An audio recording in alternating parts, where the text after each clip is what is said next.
परिवर्तन समाचार पत्र से मैं रजनीश त्रिपाठी, और आज मैं आपके सामने उन बिंदुओं पर चर्चा करने जा रहा हूं जिन बिंदुओं को शायद मीडिया भूल चुका है, सरकारें भूल चुकी है, आम जनता भूल चुकी है।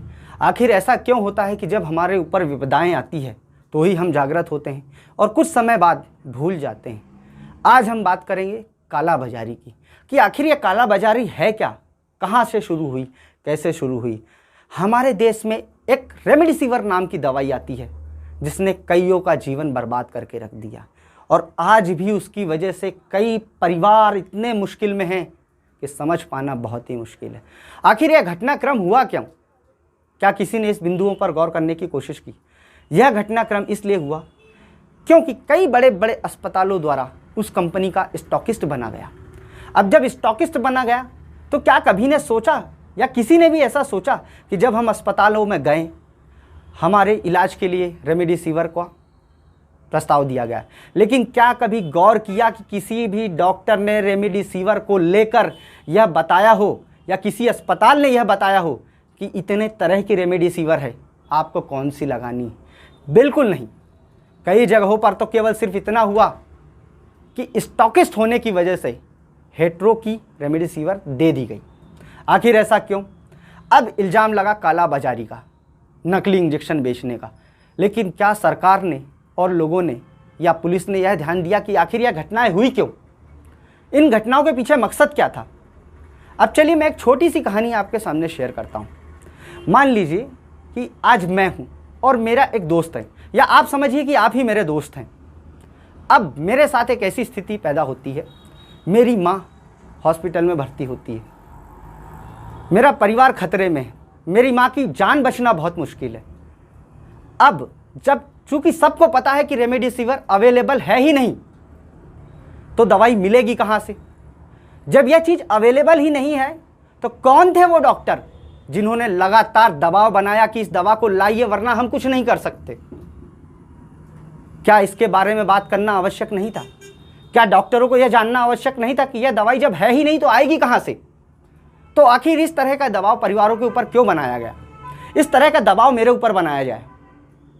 अब मैं या आप कोई भी अपनी आंखों के सामने अपने परिवार को दम तोड़ते हुए तो नहीं देख सकता। इसके लिए हम सारी हदों को पार कर जाएंगे, चाहे चोरी करना पड़े या जो भी करना पड़े हम कर गुजरेंगे, लेकिन अपने परिवार की जान को अवश्य बचाएंगे। ऐसा ही कुछ नज़ारा सभी के साथ था।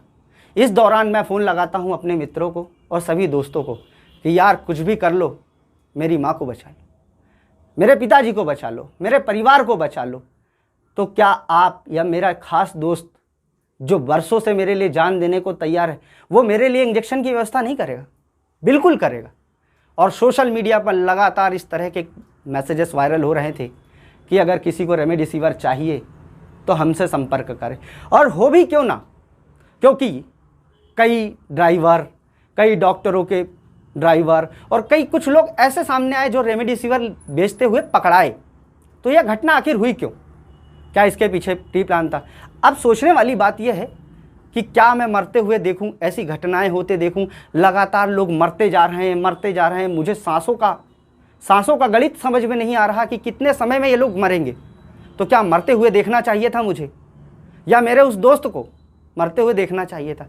अब ऐसे में मेरे एक दोस्त ने रेमडेसिविर की व्यवस्था कहीं से कर दी। शायद उसे कहीं से नंबर मिला, शायद कहीं से जान पहचान मिली, तो उसने मेरे लिए इंजेक्शन की व्यवस्था की।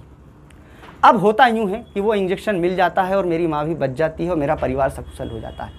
लेकिन कुछ समय बाद एक जांच बैठती है, जिसमें कुछ नकली इंजेक्शन वाले पकड़ाते हैं, कुछ काला बाजारी वाले पकड़ाते हैं। अब ये सब पकड़ाते हैं और कार्यवाहियाँ भी होती है, लगातार उन्हें बंद किया जाता है। लेकिन क्या किसी ने सोचा कि यह घटनाएं आखिर क्यों हुई? क्यों वो लोग फंसे? क्या जिसने मेरी माँ की जान बचाई वह गलत था, या मेरा वो दोस्त गलत था, या मेरे वो सहयोगी गलत थे, या वो समाज सेवक गलत थे जो हमेशा समाज सेवा के लिए आगे आते थे? हाँ, कुछ लोगों ने गलत जरूर किया, कुछ लोगों ने ज़्यादा पैसे जरूर वसूले, लेकिन यह घटनाक्रम हुआ क्यों? आखिर यह स्थिति उत्पन्न कैसे हुई? क्या इस बारे में किसी ने सोचा? क्या विचार किया? या किसी कलेक्टर ने इस विषय पर चर्चा करने की कोशिश की कि यह स्थिति उत्पन्न कहाँ से हुई? कौन थे वो डॉक्टर जिन्होंने लगातार प्रेशर बनाया? कौन थे वो लोग जो लगातार रेमडेसिविर के लिए आवाज़ उठवा रहे थे, ताकि कई परिवारों की जानें जब अटकी हुई थी तब एक ही दवाइयों को दिखाया गया बार बार, और जब इस तरह की दवाइयों को दिखाया गया तो ये घटनाक्रम होना स्वाभाविक था। तो क्या सरकारें जांच करेगी? क्या सरकारें उन अस्पतालों के ऊपर कार्यवाही करेगी जो स्टॉकिस्ट बन के बैठ गए थे? क्या सरकारें उन अस्पतालों से बात करेगी या उनके मालिकों पर कोई कार्यवाही करेगी कि आखिर आपने जनता को रेमडेसिविर देने से पहले पूछा कि कौन सी रेमडेसिविर लगाना है, जबकि कई तरह की रेमडेसिविर अवेलेबल थी। यह रेमडेसिविर की कालाबाजारी बहुत तेज़ी से हुई और इसके पीछे बहुत गहराइयाँ हैं। मैं अपने आने वाले वीडियो में एक वीडियो में इस तरह का खुलासा लगातार करता रहूँगा। बस आप परिवर्तन समाचार पत्र के साथ बने रहिएगा।